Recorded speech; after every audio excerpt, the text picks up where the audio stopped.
اللہم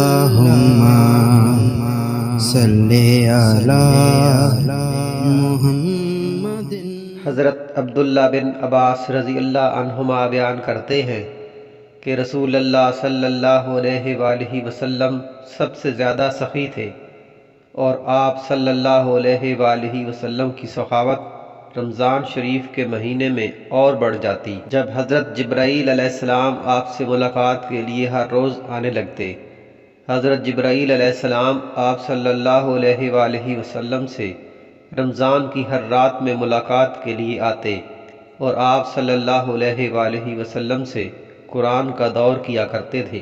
حضرت صلی اللہ علیہ وآلہ وسلم خصوصاً اس دور میں جب حضرت جبرائیل علیہ السلام روزانہ آپ سے ملاقات کے لیے آتے تو آپ خیرات و برکات میں تیز چلنے والی ہوا سے بھی زیادہ سخی ہو جاتے تھے۔ بے شک اللہ اور اس کے فرشتے درود بھیجتے ہیں نبی کریم صلی اللہ علیہ وآلہ وسلم پر۔ اے ایمان والو، تم بھی ان پر درود اور سلام بھیجا کرو۔